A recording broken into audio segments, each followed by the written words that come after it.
Unification of Italy የጣሊያን አንድ መሆን ነው። The political and social process that united the separate states of the Italian peninsula into a single nation in the 19th century was known as Italian Unification. የጣሊያን ዩኒፊኬሽን የሚባለው የተለያዩ ግዛቶች ነበሩ በጣሊያን ፔኒንሱላ በውሃ የተከበቡ መሬቶች ፔኒንሱላዎች ነበሩ እነዛን አንድ ያደረገ ፖለቲካዊ ማህበራዊ ፕሮሰስ ሂደት ነው Italian Unification የሚባለውና it is difficult to put the exact dates for the beginning and end of Italian reunification ጣሊያን ድጋሚ አንድ የሆነችበትን የጀመረበት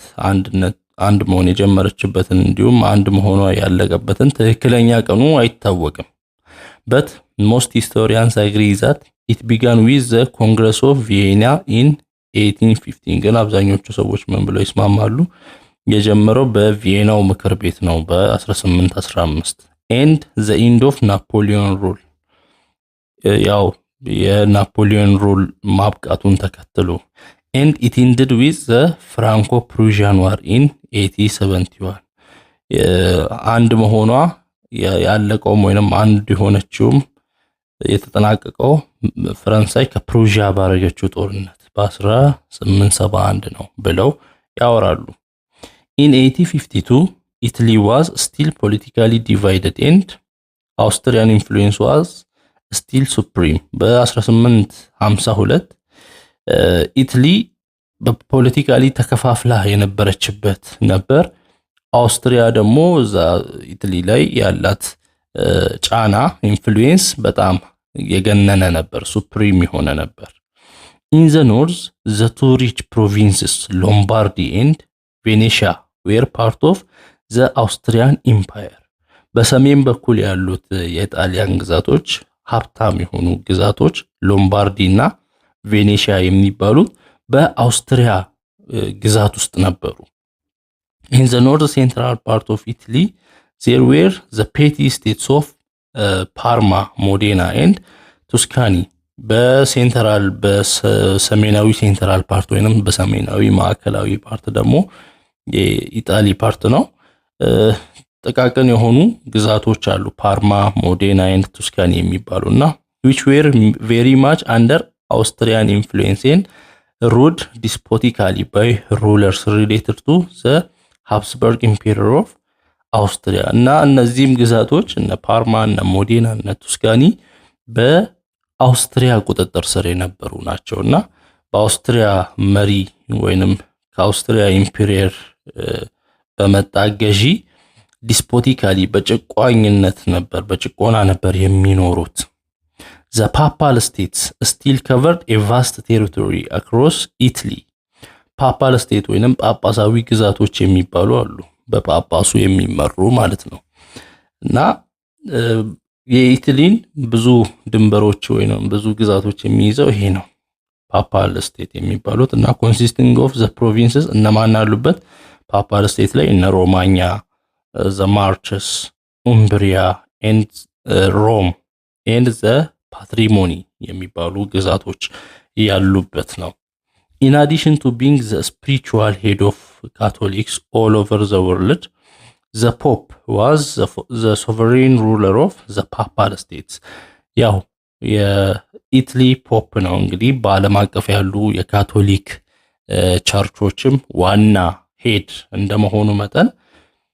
ይሄ ፖፕ ነው እዛ ጣሊያን ያሉት እነዚህን የፓፓል ስቴቶችንም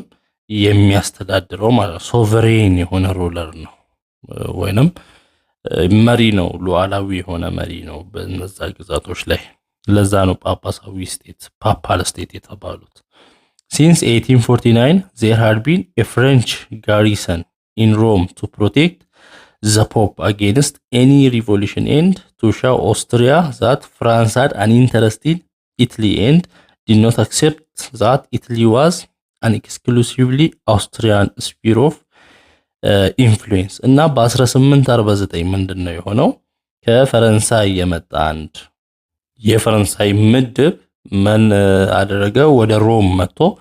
ሮም ላይ ፖፑን ፕሮቴክት ለማድረግ ወይንም ፖፑን ወይንም ጳጳሱን ከማንኛውም ከሚመጡ ሪቮሉሽኖች ወይንም አብዮቶች ለመጠበቅ የመጣ የፈረንሳይ ምድብ ነበርና ያ ደግሞ ምን የሚያሳይ ነው? ፈረንሳይ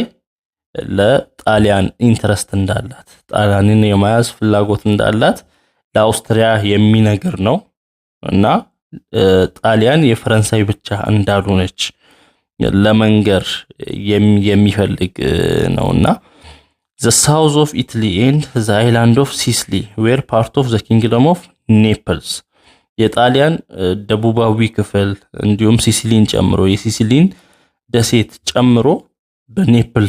በኔፕልስ ኪንግደም ውስጥ አስተዳደር ውስጥ ያለ ነበር። the kingdom was poor, feudal and backward ነገር ግን ይሄ የኔፕልስ ኪንግደም ምንድነው? ድሃ ነው፣ ፊውዳል ነው፣ ባላባት አገዛዝ ያለው ነው፣ ባክዋርድ ነው፣ የኋላ ቀር ነው። it was ruled despotically and its king was closely allied with Austria እና በጭቆና ነው የሚመራው ይሄ ኔፓል ኪንግደም እና ንጉሱም የኔፓል ኪንግደም ንጉሱ ከአውስትሪያ ጋር የቀረበ ግንኙነት ያለው ነው። in the northwest of Italy was the kingdom of Piedmont በሰሜን ምዕራብ ደግሞ በጣሊያን ሰሜን ምዕራብ የፒድመንት ኪንግደም አለ እና consists of the mainland territory which was the most important territory and the island of Sardinia እና ሜንላንዱን የያዘ ነው የጣሊያንን ዋና መሬት የያዘ ነው ዋና ግዛት ነው እና በጣም ኢምፖርታንት የሆኑ ግዛቱን የያዘ ፓርት ነው እንደ የሰርዲኒያ ደሴት ያለበት ነው። Piedmont was only Italian state that was really independent of Austria and that had a constitution. Piedmont ካሉት ከጣሊያን ግዛቶች በአውስትሪያ ግዛት ውስጥ ያሉነች ነፃ ኢንዲፔንደንት የሆነችው ብቸኛዋ ግዛት ናት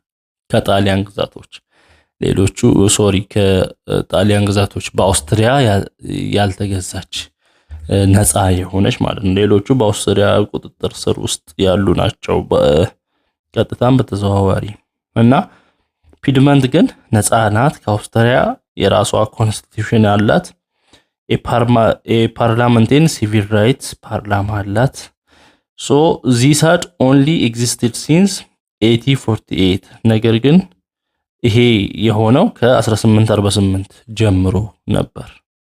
This situation made it possible for Piedmont to take the lead in the movement of Italian Unification. ስለዚህ ይሄ ሲቹዌሽን ይሄ ሁኔታ ምን አደረገ? ፒድመንት ጣሊያንን አንድ በማድረግ ሂደቱ ላይ መሪ ያደረጋት ማለት ነው። Because liberals and nationalists all over Italy saw their best hope of united Italy in unification with Piedmont under the constitutional monarchy of King Victor Emmanuel the second of Piedmont እና ምክንያቱም ሌሎች የጣሊያን ግዛቶች በአውስትሪያ ቀኝ ግዛት ውስጥ ያሉ ፒድመንትን ነበር ሲያዩ የነበረው ወይንም ተስፋ ሲያደርጉ የነበረው በፒድመንት መተዳደርን በፒድመንት በኩል አንድ መሆንን የጣሊያንን አንድ መሆን ይጠብቁ ነበርና የፒድመንት ንጉስ ኪንግ ቪክተር ኢማኑኤል ዘሰከንድ ነበር። ቪክተር ኢማኑኤል ሁለተኛው ይባላል። The main obstacle to Italian political unification was the power of Austria. አሁን ጣሊያን አንድ እንዳትሆን ዋናው እንቅፋት ምንድነው? ያው አውስትሪያ ናት። አውስትሪያ wanted to maintain the status quo ያለችበትን ሁኔታ መጠበቅ ትፈልጋለች አውስትሪያ። Another obstacle was the weakness of national sentiment in Italy. ሌላው ኦብስታክል ወይንም መሰናክል ምንድነው? ኢታሊ አንድ እንዳትሆን ደካማ መሆን የናሽናሊስት የነጻነት ትግሉ በጣሊያን በኩል ያለው ደካማ መሆን። A favorable factor in the struggle for unification was the diplomatic isolation of Austria after the Crimean War. And አሁን ለጣሊያን አንድ መሆን አሪፍ ነገር ወይንም ፌቨሬብል ነው አሪፍ ነው ተብሎ የታሰበው ምንድነው? አንደኛ በክራይሚያን ጦርነት አውስትሪያ ራሷን ገለልተኛ ማድረጓ and rivalries between France and Austria in Italy ፈረንስና አውስትሪያ በጣሊያን ላይ መፎካከር መጀመራቸው ጣሊያንን ለመያዝ የራሳቸው ለማድረግ መፎካከር መጀመራቸው which means that Italian nationalism was able to use French help for Italian aims ስለዚህ ይሄ ምን ያደርጋል ማለት ነው ጣሊያኖች የፈረንሳይን እገዛ ተጠቅመው አውስትሪያን ለመውጋት ያመቻቸዋል ማለት ነው ስለዚህ የፈረንሳይን እገዛ ማግኘት ይችላሉ ለእቅዳቸው ለምን ፈረንሳይ ከአውስትሪያ ጋር እየተፎካከረች ስለሆነ ካሚሎ ካቡር የተባለ ፕራይም ሚኒስተር ኦፍ ፒድመንት የፒድመንት ፕራይም ሚኒስተር ነው እዚህ ጋር የኢማኑኤል ቪክተር ኢማኑኤል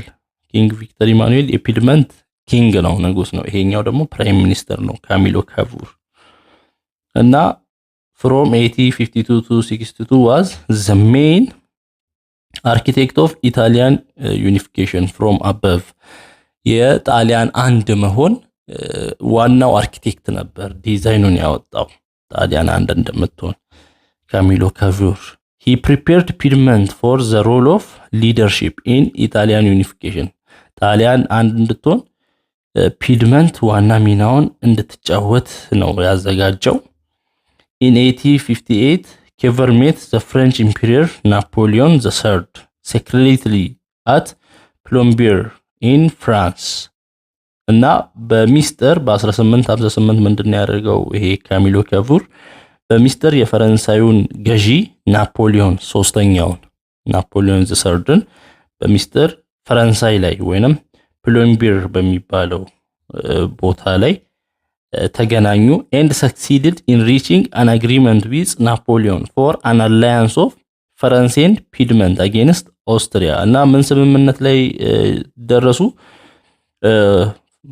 ፈረንሳይና ፒድመንት አንድ ላይ ከአውስትሪያ ተቃራኒ ለመቆም ተስማሙ ማለት ነው አንድ ላይ ሆነው አውስትሪያን ለመዋጋት ተስማሙ Cavour contributed a lot to the successful unification of Italy እና Cavour ብዙ አስተዋጽኦ ነው ያደረገው ጣሊያን አንድ እንድትሆን In the end Cavour successfully gained control of Lombardy, Tuscany, Parma and Modena which greatly helped the unification process እና በኋላ ላይ ምን አደረገ Cavour ሎምባርዲን ቶስካኒን ፓርማን ሞዴናን ጌን ማድረግ ቻለ ወይንም የራሱ ማድረግ ቻለ እነዚህን ግዛቶች እና እነዚህ ግዛቶች አንድ መሆናቸው ደግሞ በዩኒፊኬሽን ፕሮሰሱ አንድ በመሆን ሂደቱ ላይ በጣም ትልቅ ሚና የነበራቸው ነበሩ In April 1859 Cavour successfully provoked a declaration of war by Austria on Piedmont እና በ1859 ኦስትሪያ ፒድመንት ላይ ጦርነት እንድታውጅ በተሳካ መንገድ አነሳሳ ማለት ነው ኦስትሪያን ፒድመንት ላይ የሱ ግዛት ላይ ጦርነት እንድታውጅ ከዛ ጦርነቱን ስታውጅ ኦስትሪያ ለመውጋት ስትመጣ ናፖሊዮን ዘሰርድ ዘን ኢንተርቪንድ ኦን ዘ ሳይድ ኦፍ ፒድመንት አጌንስት ኦስትሪያ የፈረንሳዩ ናፖሊዮን ሶስተኛው ደግሞ ምን ሆነ በፒድመንት በኩል ተሰለፈ ማለት ነው እና ጦርነቱ ውስጥ ጣልቃ ገባ The combined force invaded Lombardy and defeated the Austrian army at the battles of Magenta and Solferino in June 1859. ስለዚህ የሁለቱም አንድ የሆነው ጦር የፈረንሳይ ጦር እንዲሁም የፒድመንት ጦር የት ላይ ሎምባርዲ ላይ ሎምባርዲን ተቆጣጠራት የአውስትሪያን ጦር አሸነፈ ማለት ነው በምን ጦር ሜዳ ማጀንታ በሚባል በማጀንታና በሳልፈሪኖ በሚባል ባትል በ1859 The Austrians were driven out of Lombardy but still held Venetia አውስትሪያኖች ሎምባርዲን ተወጡ ነገር ግን still ቬኔሻን እንደያዟት ነው One of the results of the Battle of Solferino was the establishment of the International Red Cross Association by Swiss humanitarian ሄንሪ ዱናንት እና የዚህ ጦርነት የዚህ ባትል የሳልፈሪኖ ጦርነት አንዱ ውጤት ምንድነው ዓለም አቀፍ ቀይ መስቀል ማህበር ተመሰረተ ማለት ነው በሰልፈሪኖ የሰልፈሪኖ ጦርነት ውጤት ነው። የተመሰረተውም የስዊዝ ዜግነት ባለው ስዊዝ ሰብአዊ በሆነ ሄንሪ ዱናንት በሚባል ሰው ነው የተመሰረተው። Napoleon, however, concluded a unilateral peace treaty with Austria on the basis that Austria ceded Lombardy to Piedmont but kept Venetia. ናፖሊዮን የአንድ በኩል ወይንም የአንድ ቡድን የሰላም ስምምነት ነው ያደረገው ከኦስትሪያ ጋር ምን እንዲሆን ኦስትሪያ ሎምባርዲን እንደለቀቀች እንዲሁም ሎምባርዲ ለፒድመንት ሆናለች እና ቬኔሻን ደግሞ እንደተቆጣጠረች የአንድ በኩል ዩኒላተራል ፒስ ትሪቲ ከኦስትሪያ ጋር ኮንክሉድ አደረገ። other developments resulting from the war also took place ሌሎች ደግሞ ምንድናቸው? the papal province of Romagna and the states of Parma, Modena and Tuscany revolted against their rulers in 1859 የጳጳሳዊ ግዛቶች ግዛት ከሆኑት እነ ሮማኛ እና ሌሎች እነ ፓርማ እነ ሞዴና እነ ቱስካኒ በዛ በግዛቶቻቸው ያሉ መሪዎች ላይ አመጽ ማስነሳት ጀመሩ። their rulers were overthrown ሩለራቸው ወይንም መሪዎቻቸውን አወረዷቸው። provisional governments were established which were in close touch with the government of Piedmont and demanded union with Piedmont እና መሪዎቻቸውን ወይንም የግዛቱ መሪዎቻቸውን አውርደው ጊዜያዊ የሽግግር መሪዎች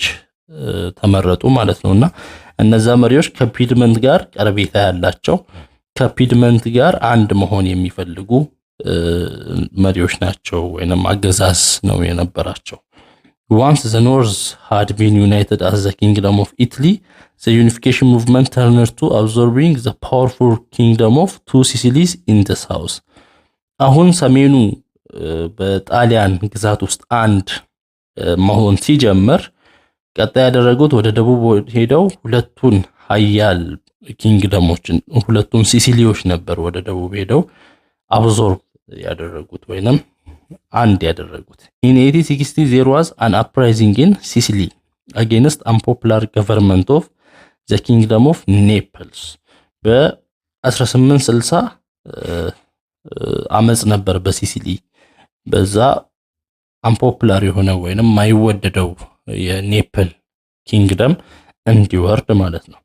at that time the successful military leader Garibaldi was invited to come from Piedmont to lead the Sicilian uprising እና በጣም ተወዳጅ የሆነ ጋሪባልዲ የሚባል ሰው መጥቶ ይሄንን ጦርነት ወይንም ይሄንን አመጽ እንዲመራ በሲሲሊያኖች ተጋብዞ ነበር። Garibaldi agreed to lead the Sicilian uprising provided that the people accepted the program of unification with the rest of Italy under Victor Emmanuel እና ጋሪባልዲ ተስማማ መጥቶ ለመምራት የሲሲሊያኑን አመጽ እና ህዝቡም ተቀበሉ ከኢታሊ ጋር ከቀረው የጣሊያን ፓርቲ ጋር አንድ ለመሆን ዩናይትድ ለመሆን በቪክተር ኢማኑኤል ውስጥ አስተዳደር ውስጥ ለመሆን ተስማሙ። he recruited his famous 1000 volunteers in the north and took them to Sicily where they joined by other volunteers advanced up the peninsula and took the city of Naples on September 7 1860 እና ቮለንቲሮችን ወይንም በጎ ፈቃደኞችን ለመዋጋት የሚፈልጉትን ከኖርዝ ካለበት ከኖርዝ ከሰሜን ወደ ሲሲሊ ይዟቸው መጣ ማለት ነው ጋሪባልዲ። ከዛ ሲሲሊ ላይም ቮለንቲሮች ነበሩ በጎ ፈቃደኞች ለመዋጋት ወይንም አመጹን ለመቀላቀል የሚፈልጉና በዛ በሲቲ ኦፍ ኔፕልስ ወይንም በኔፕልስ ግዛት የኔፕልስ ግዛትን ሰፕተምበር 7 1860 ላይ ተቆጣጠሩ ሲሲሊን። the reasons for Garibaldi's success were ጋሪባልዲን ውጤታማ ያደረገው ምንድነው? እዚህ ጋር first his own skill as a leader in guerrilla warfare and his magnetic personality አንደኛ ምንድነው በጉሪላ ዌርፌር ወይንም በሽምቅ ውጊያ ያለው ልምድ ጋሪባልዲ ያለው ልምድ እንዲሁም ማግኔቲክ የሆነ ፐርሰናሊቲ ያለው የመሳብ ብቃት አለው ያ ማለት which made people of all classes eager to fight and die under his leadership በሁሉም የኑሮ ደረጃ ያሉ ሰዎች ከሱ ጋር በሱ ጎን ተሰልፈው ለመሞቱ ለዝግጁ ነበሩና ሰውን የመሳብ የሰው ማግኔት ነውና ሌላው ሰከንድ ውጤታማ እንዲሆን ያደረገው ጋሪባልዲ his successful mobilization of the Sicilian masses የሲሲሊን ያሉ ሰዎችን ወይንም ቮለንቲሮችን በትክክል ሞባላይዝ ማድረግ መቻሉ በትክክል ማሰማራት መቻሉ ለጦርነት the masses supported him partly because his personal qualities but also because they hoped that his movement would bring them freedom from oppression and bitter life እና ህዝቡ አብዛኛው ህዝብ እሱን የደገፈው ለምንድነው አንደኛው እሱ ካለው ፐርሰናል ኳሊቲዎች አሁን የተባለው ብቃቱ ሰውን የመሳብ ብቃቱ ከዛ አንፃር ነው ሌላ ደግሞ ነፃ ያወጣናል ከእንደዚህ አይነት ጭቆና ነፃ ያወጣናል ብለው ስላሰቡ ነው ሰርድ ሌላው ሶስተኛው ምንድነው ጋሪባልዲን ስኬታማ ያደርገው on the mainland his success was largely owing to the demonstration of the army of Naples and to the defeatism and treachery of many of the officials of the Naples government ዋና ጋሪባልዲ በነበረበት ቦታ ሜንላንድ ላይ በነበረበት ቦታ ያገኛቸው ድሎች እዚህ ያሉትን ደቡብ ላይ ያሉትን የኔፕል ገዢዎች ዲሞራላይዝ ያደርግ ነበር ወይንም ኦሬዲ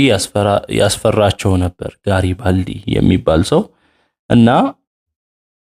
ይሄም የኔፕል ገቨርንመንት ኦፊሻሎች እንዲሸነፉ ሆነ ማለት ነው the fall of Gaeta brought the unification movement to a successful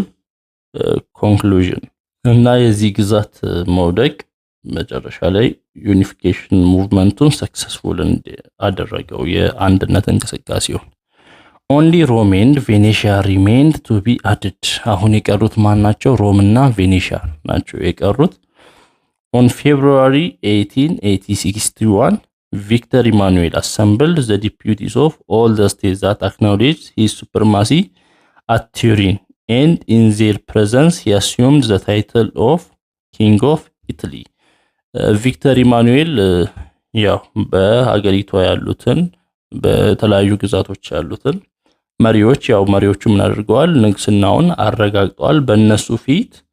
በፌብሩዋሪ 1861 ኪንግ ኦፍ ኢታሊ የሚል ታይትል ወሰደ ማለት ነው የጣሊያን ንጉስ ቪክተር ኢማኑኤል II king of Piedmont changes his title to Victor Emmanuel II king of Italy ስለዚህ ታይትሉን king of Piedmont ከሚለው king of Italy ወደሚለው ቀየረው 4 months later Cavour having seen his life work nearly completed died ከዛ ከአራት ወራት በኋላ ያው ካቡር ሞተ ማለት ነው ስራው ውጤት እንዳገኘ ሊያገኝ እንደሆነ አይቶ ወደ ማለቂያው ላይ ሞተ The Italian government used the 1866 Austro-Prussian War and the 1870-71 Franco-Prussian War to complete Italian unification የጣሊያን መንግስት ምንድነው ያደረገው በ1866 የተካሄደው አውስትራሊያ ከፕሩሺያ ጋር ያደረገችውን ጦርነት እንዲሁም በ1870 እስከ 71 የተደረገውን ፈረንሳይ ከፕሩሺያ ጋር ያደረገችውን ጦርነት ለጣሊያን አንድነት ተጠቀሙ ማለት ነው In 1866 in preparation for war against Austria Bismarck made an alliance with Italy on the basis that Italy would go to war against Austria on the side of Prussia and in return would get Venetia. Bismarck የጀርመን መሪ ነው ወይንም የጀርመን ዩኒፊኬሽን አንድ እንድትሆን ያደረገ ሰው ነውና ከኢጣሊ ጋር ስምምነት አደረገ ቢስማርክ ከኢጣሊ ጋር ያደረገው ስምምነት ምንድነው ፕሩሺያ ከአውስትሪያ ጋር ጦርነት ልታደርግ ነው ስለዚህ በዛ ጦርነት ከፕሩሺያ ጎን ለመቆም እና ከፕሩሺያ ጎን ቆሞ አውስትሪያን ለማዳከም ማለት ነው ከዛ በዛ ውጤት ደግሞ ምን ታገኛለሽ ቬኔሻን ታገኛለሽ ብሎ ከኢትሊ ጋር ቢስማርክ ዲል አደረገ in spite of Italy's poor showing Prussia's success in the war forced Austria to cede Venetia ምንም እንኳን ጣሊያን ብዙም ባትሳተፍም በእንትኑ ነገር ግን ፕሩዥያ ማሸነፏ ፕሩዥያ ከኦስትሪያ ጋር ያረጋችውን ጦርነት ፕሩዥያ ማሸነፏ ኦስትሪያ ምን አደረገ ኦስትሪያ ቬኔሻን እንድትለቅ አደረገ ለቃ እንድትሄድ አደረገ in 1870 the Franco-Prussian war forced Napoleon III to withdraw French troops from Rome በ1870 ደግሞ ፈረንሳይ ከፕሩዥያ ጋር ያደረገችው ጦርነት በዛ መሰረት ናፖሊዮን ሮምን ለቆ ወደ ፈረንሳይ እንዲሄድ ወይንም ሮምን ለቆ የፈረንሳይ ወታደሮች ሮምን ለቀው እንዲወጡ ያደረገ ነው The Italian government therefore sent its troops and seized Rome in September 1870 የጣሊያን መንግስት ምን አደረገ ወታደሮችን ወደ ሮም ላከ ሮምን ተቆጣጠረ በ1870 ሮም soon became the capital of Italy